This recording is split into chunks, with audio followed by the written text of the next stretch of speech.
And welcome back to SWBA Today. And in today's episode, we are looking at the games that took place Saturday. We're recapping those games and the major storylines that came out of those games. As we approach the last week of the SWBA season, there is a lot to play for right now as teams are trying to really get into position and go ahead and secure those positions heading into the SWBA playoffs. And so let's go ahead and start with the games that took place here yesterday. 5 games in total. And let's start with the New York Knicks versus the Atlanta Hawks. And so I think that the key takeaway out of this is that you have very good contributions from Karl Anthony Towns, Mikal Bridges, and OG Anunoby. With Karl Anthony Towns, he had 30 points. He had 11 rebounds. He got to the free throw line 9 times and hit 8 of those.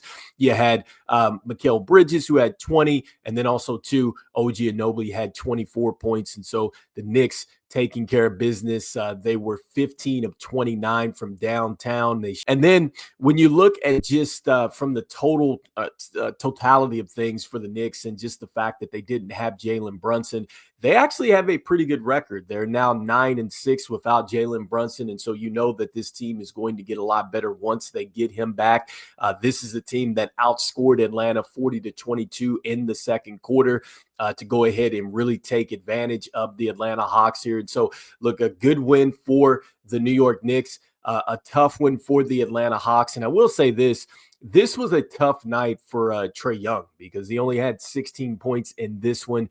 5 of 15 from the field, 3 of 7 from deep, only got to the free throw line 3 times and had 9 assists. And so a tough night for Trae Young and the Atlanta Hawks. And so next up, the next game that we want to take a look at here is going to be the Detroit Pistons versus the Memphis Grizzlies. And so, look, a lot, was made about, the fine with John Morant, who he did not play in this game. He was out due to an illness, but the Grizzlies were able to take care of business.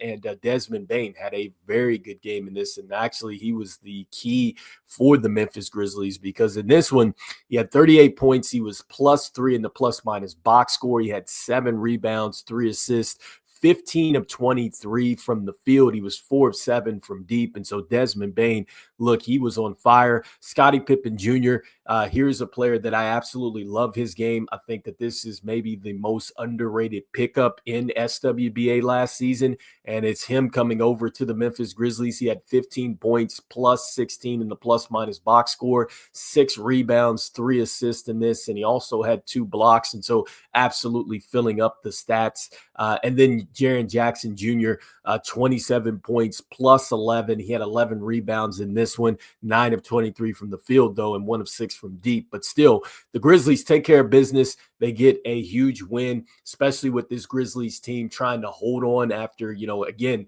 the fine and then also, losing the coach. And so you got to give them a ton of credit. Cade Cunningham did return back for the Detroit Pistons and actually played pretty strong. He had 25 points in this. He had 4 assists. He had 9 rebounds. He was -3. He also had 4 personal fouls. But if you're a Detroit Pistons fan, you're extremely excited about the fact that Cade Cunningham is coming back and that he played this strong. This is good for the Detroit Pistons as they want to probably close out well down the stretch. And so next up, you got the Minnesota Timberwolves versus the Philadelphia 76ers. And so, look, this was all about the Timberwolves. This is all about just them taking care of business because they get good contributions from Anthony Edwards. He had 37 points in this. He had he was 12 of 21 from the field, 6 of 13 from downtown. He got to the free throw line 8 times, hit 7 of those.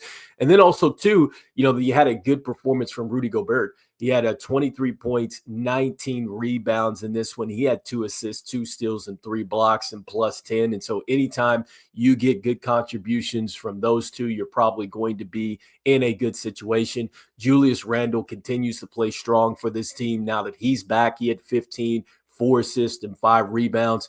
And for the Philadelphia 76ers, look, this is a team that I'm going to say it again. They are definitely looking forward to this upcoming SWBA draft. I think that one of the few bright spots that they've had is they've had to play some younger players. And so the player that's really, I think, kind of benefited the most from that was Quentin Grimes. And Quentin Grimes, again, 28 points on 10 of 18 shooting. I'm glad to see that he is getting a chance to play. Hopefully he gets a chance to get into the rotation once this team gets healthy. But, for the Philadelphia 76ers, I mean, look, this is their 11th straight loss, the 15th longest skid in franchise history here. This is the longest since their 12-game skid back in March of April 2016. Not a lot of positives for the Philadelphia 76ers, and a good win for the Timberwolves as they're trying to hold on in the standings here. And so next up, you got the Milwaukee Bucks versus the Miami Heat. And so this was actually the game of the night as the Milwaukee Bucks win 121-115. I believe that this was a playoff clinching game for the Milwaukee Bucks, especially after the Knicks taking care of business. And so the Bucks are now in. And look, this is a game in which you got to give the Heat a ton of credit because the Heat didn't even have all of their players. They didn't have Andrew Wiggins, who was out due to a hamstring. They didn't have Tyler Hero out there. He was dealing with a thumb injury. And so this team fought. They hung right in there, took it into overtime. But again, it was a lot of Giannis that took care of business. He had 36 points in this one, 15 rebounds and 10 assists. So another triple-double, from him. Kevin Porter Jr., I think that he's been very good for this team coming off the bench. He had 24. And so, look, solid contributions to go along with Giannis, who I think has just been playing just out of his mind here lately. And so with the triple doubles and whatnot. And so, it's a tough team to beat when he's on like this. And then he also got a good contribution from Brook Lopez, who had 17 and 5 rebounds too. And so, a tough one for the Miami Heat, who have been surging really as of late, but I think that they're going to be just fine, especially once they get their main pieces back. And so good one for the Bucks here winning that one. So next up, we got the last game on the night, and that was the Los Angeles Clippers versus the Dallas Mavericks. And so talking about a team that is surging, well, that is going to be the Los Angeles Clippers because yet again, they get major contributions from their big stars. And so starting with Kawhi Leonard, 29 points in this one. He also had 6 rebounds. He had 3 assists and 3 steals. He was plus 27 in a plus-minus box score. But look at this, though. Zubac did not miss a shot. He was 11 of 11 from the field, 25 points, 10 rebounds, 2 assists in this. He was plus 23, and so he's been playing phenomenal for them. James Harden, another strong game. 29 points for him, 14 assists, 8 of 9 from the free throw line, 10 of 19 from the field. It's always tough to cover James Harden when he's getting to the free throw line and getting calls like Ty Lue.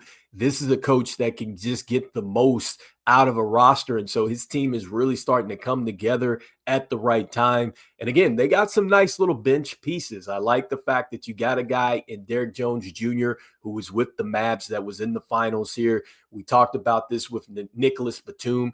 He's not quite the player he used to be, but still he's been in some major situations. We'll see what happens if the the buyout signing works for them with Ben Simmons. Not sure what that's going to really contribute to him, but we'll see. I mean, he's been there before with the 76ers. And so on the other side of this thing with the Dallas Mavericks, look, 27 points from Anthony Davis. So you got to give him a ton of credit. He was strong. He got to the free throw line 13 times. He hit 10 of his attempts, negative 16 in the plus minus, 9 rebounds to go along with his 27. PJ Washington, not the greatest game. He still did contribute 12 points and 5 rebounds in this one. You'd like to see some more from that. Klay Thompson had 14. And so, look, this is a team. They're right there as far as the standings are concerned. When you look at just where they're at, they're fighting for positioning over here in the Western Conference. And I just think that play-in situation is going to be pretty saucy over there because you got the Clippers, you got the Grizzlies, you got the Mavericks, you got the Kings. They're hanging right in there.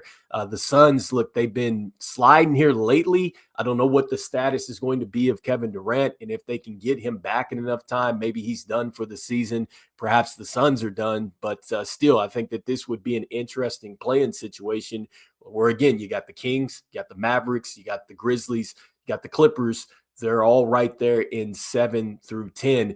And just looking quickly over at the Eastern Conference, remember I just told you that the Bucks secured a playoff position there. And so currently right now, pretty much the seeds are set for the most part. It's just all about the positioning right now in the play-in situation. And so we're talking about what's going to happen with the Magic, the Hawks, the Bulls, and the Heat, because they're all right there within a game of each other. And so that's going to be interesting to see how that shakes out.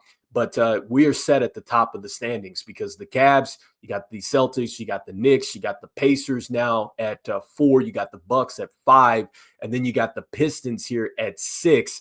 Maybe that shifts a little bit here over the last week. We'll see what happens. That can still shift between 5 and 6. But let me know in the comments what you guys are thinking here with the key takeaways from yesterday's action here in the association. Remember, tomorrow we'll be talking about Sunday's games here. And so, as we always say, see the game, be the game. We'll see you on the next one. All right, peace.